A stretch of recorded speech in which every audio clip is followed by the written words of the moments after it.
நான் இன்னைக்கு ஃப்ரிட்ஜை க்ளீன் பண்ணிட்டுருந்தேன். ஃப்ரிட்ஜை க்ளீன் பண்ணிட்டுருக்கும்போது, "ஏன்டி இங்க வாடி உனக்கு ஒரு கிஃப்ட் வந்திருக்குன்னு" சொன்னாரு. சரி நமக்கு யார் அனுப்பிச்சு விடுறதுன்னு சொல்லிட்டு போய் பார்க்கும்போது, ஓகே உண்மையாலுமே ஒரு கிஃப்ட் வந்திருந்தது. நம்மள பத்தி தெரியும். அதனால ஒண்ணு நெறைய சாப்பாடு ஐட்டம் தான் அனுப்பிச்சு விட்டுருந்தாங்க.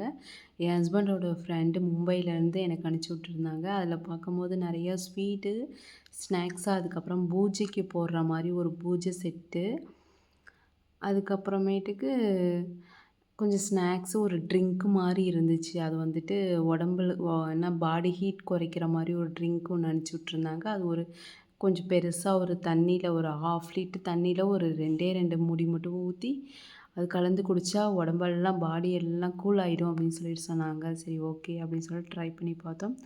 ஆனா அந்த ட்ரிங்க் வந்துட்டு ஒரு மாரி மங்கூஸ் ஃப்ரூட்ஸ் ஏதோ ஒரு ஃப்ரூட்ஸ்ல கலந்ததாட்டு ஒரு மாரி இனிப்பாவே இருந்துச்சு. இனிப்பு கூட இல்ல. அது ஒரு மாரி ரொம்ப புளிப்பா இருந்துச்சு. இருந்தாலும் அது கொஞ்சம் நல்லா தான் இருந்துச்சு. நெக்ஸ்ட்டு நான் பார்க்கும்போது என்னென்ன இருந்துச்சுன்னா, இந்த மாரி ஸ்நாக்ஸ் தான் இருந்துச்சு. அது நேம் கூட எதுவும் தெரியல. ஆனா நம்ம ஊர் கடலை மிட்டாய் மட்டும் இருந்துச்சு. அப்புறம் எல்லாமே எடுத்து ஓப்பன் பண்ணி பார்த்துட்டு, எல்லாமே சாப்பிட்டு பார்த்தா ஒரே ஸ்வீட்டு. மிக்சர்ல ஸ்வீட்டு, அதுக்கப்புறம் நெறைய நட்ஸு, பயங்கர நட்ஸ் இருந்துச்சு எல்லாத்துலேயுமே. ஓகே ட்ரை பண்ணி பார்க்கும்போது, ஓகே நல்லா தான் இருந்துச்சு. ஆனா என்ன ரொம்ப ஸ்வீட்டா இருந்துச்சு காரத்தில கூட. நம்மளலாம் ஒரு ஆளுன்னு நெனச்சு வாங்கி குடுத்துருக்காங்களே! இருந்தாலும் பரவால்ல. அதெல்லாம் சாப்பிட்றதுக்கு நல்லா தான் இருந்துச்சு. நட்ஸ் இருக்கனால ஓகே சூப்பரா இருந்துச்சு.